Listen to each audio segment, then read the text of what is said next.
Aujourd'hui, j'ai passé le bac blanc de philosophie et je pense très certainement l'avoir réussi.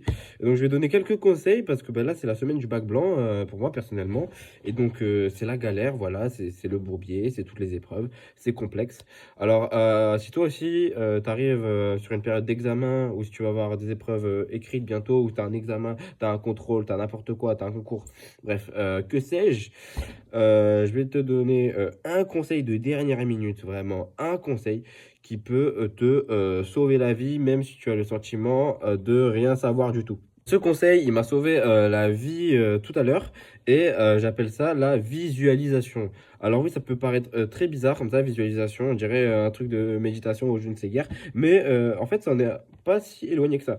Alors en fait, la visualisation, grosso modo, c'est que en fait, pour éviter le stress, éviter toute anxiété qui va te paralyser au moment où tu vas tomber sur ta copie, éviter toute surprise en fait, même si tu peux pas prévoir le sujet, évidemment, t'es pas mesmer. En fait, la visualisation, grosso modo, ce que tu vas faire, c'est que tu vas t'imaginer, tu vas te voir, tu vas vraiment, tu vas fermer les yeux, si tu veux, et tu vas t'imaginer en train de te rendre dans la salle de te rendre dans la salle d'examen, de t'asseoir à ta table, de te préparer, d'ouvrir le sujet, de sortir tes crayons, et tu vas imaginer tous les détails, parce qu'en fait, tous les détails que tu vas imaginer, donc eux qui sont probables, donc comment tu vas poser ton sac, comment tu vas t'asseoir, comment tu vas mettre ta chaise, etc.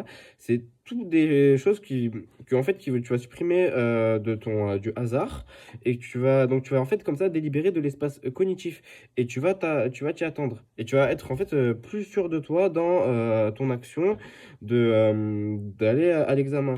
C'est-à-dire qu'il faut que tu te visualises aussi en train de passer l'épreuve, en train de voir le sujet, de tac tac, surligner direct les termes, savoir répondre à l'exercice, etc. Même si ça se trouve, ça va être faux. Il faut vraiment que tu te visualises dans ta tête en train de le faire. En tout cas, du moins, il faut vraiment que tu te visualises de A à Z. Donc, tu prends 10 minutes pour faire ça, n'importe quand avec l'examen, en train de réfléchir. Euh, Réfléchir, donc ouais, tu vas passer par là, tu vas prendre le bus, tu vas rentrer dans la salle, tu vas enlever ta chaise, tu vas poser ta veste, tu vas mettre ton téléphone dans ton sac, tu vas sortir tes stylos, tu vas marquer ton nom, tu vas obtenir le sujet, bam, tu réfléchis à tout ça et tu laisses rien au hasard dans ta tête, comme ça tu rentres, t'es confiant, tu te vois réussir l'épreuve en fait.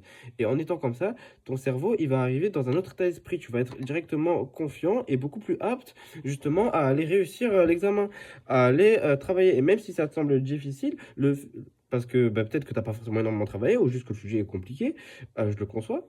En fait, le fait d'être dans cet état d'esprit-là, ça va te pousser à agir justement. Tu vas pas être paralysé par tous les petits détails de merde et ça va te pousser, même si tu galères, à aller dans l'action et affronter le sujet. Par exemple, moi aujourd'hui, j'ai eu un sujet de philo qui était galère.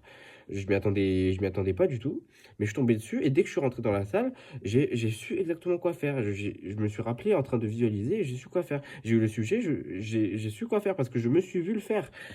Et donc, ça a été plus facile, ça a été plus rapide. C'est comme si dans ma tête, j'avais déjà prévu une longueur d'avance. C'est une préparation mentale qu'il faut faire au préalable. Et donc ça, c'est vraiment le conseil, le dernier conseil à faire parce que ça peut jouer la différence face au stress. Car on sait que lors d'un examen ou lors d'un concours, par exemple, je fais des vidéos sur le concours Sciences Po, et beaucoup d'élèves ratent en fait, alors qu'ils sont préparés, qu'ils savent et tout, juste parce qu'ils sont stressés.